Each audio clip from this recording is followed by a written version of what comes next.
Hello everyone and welcome back to my channel, and in today's video I'm going to be teaching afternoon tea etiquette in London, England. How exciting is that? This is the second part of my international series where I've been teaching two private classes really with two groups. One was in Paris where I taught dining etiquette class, continental style, so how to eat European or continental style versus American style. And in today's video, I'm going to be teaching you how to have afternoon tea. Now, there is a difference between afternoon tea, the Queen's tea, high tea. There are all different kinds of tea parties, so to speak, to have. But today we're specifically going to be doing afternoon tea. Big disclaimer, this is just a behind the scenes of a private class, so not all of the points will be recorded, but I'll do a separate video for that. The espresso cups are smaller if you look at the teacups versus the... Yes. So the espresso cups are much smaller. So in this part of the video, I'm showing the difference between different teacups. And this was an espresso cup that I was holding in my hand, so it was much smaller than the normal teacup. Then the teacup. And then when you're holding your teacup, don't just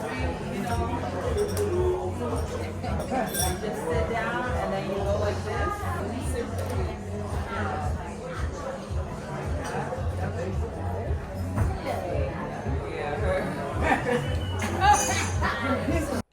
So in this part, I'm showing them how to hold a teacup when you're sitting down. You don't necessarily need to hold your saucer. It looks almost pretentious, and you don't have to stick your pinky out.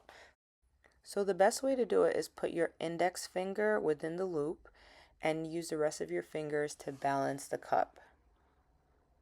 Very simple. It looks elegant and it's easier to drink the tea this way. In some cultures or even some restaurants that you go to, you'll see teacups that don't have handles or may look a little bit different. So in that case, you might have to hold the cup differently. But in this case, traditional cases, this is how you would hold the cup. The only time you would hold the saucer is if you're walking around, if it's a social networking event, or you have to stand, then you would hold the saucer. You don't have to. You can just go back and forth. That's how they do it, nice and classy,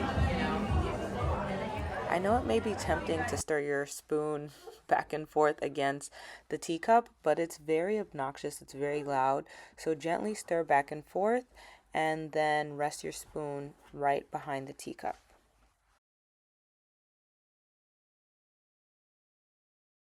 So the first rack is always going to be sandwiches because you start with savory first. The middle is scones or scones, which is kind of like semi-sweet, and then the top is like sweet. So if you were to go out, you would always start down here. You don't go all the way up here first. Go down here first, and then you take one sandwich or however many sandwiches you want, put it, and you could cut it, and you can.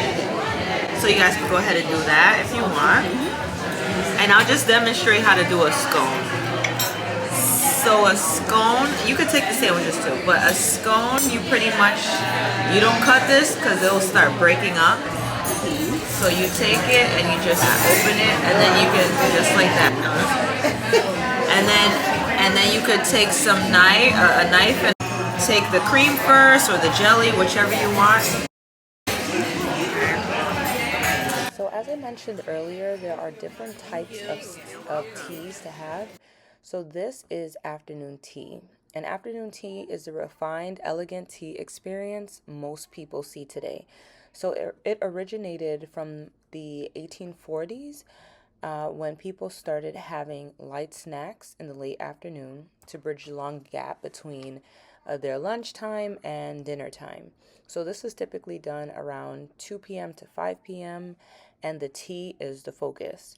There are light finger sandwiches and scones with clotted cream and jam, and then there are petite desserts and pastries.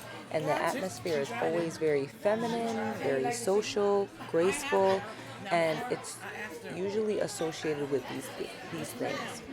Queen's tea is essentially an elevated version of afternoon tea. So it includes everything from the traditional afternoon tea plus champagne and a cocktail. So it's seen as Queen's tea because, again, there's the champagne or the cocktail aspect of it. It's not just primarily tea. And then the difference is it feels more luxurious. It's more celebratory and it's often marked as a royal experience. So, afternoon tea is just a typical, more on the casual, but of course, still very elegant side, whereas Queen's tea is a little bit more luxurious.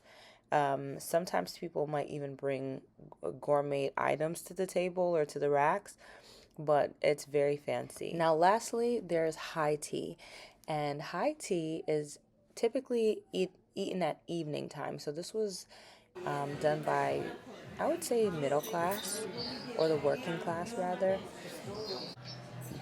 After having a very labor intensive day, they would come home and have like meat pies and boiled eggs and heavier meals that were in the high tea, and they would sit at a higher dining table, which is where it gets its name from.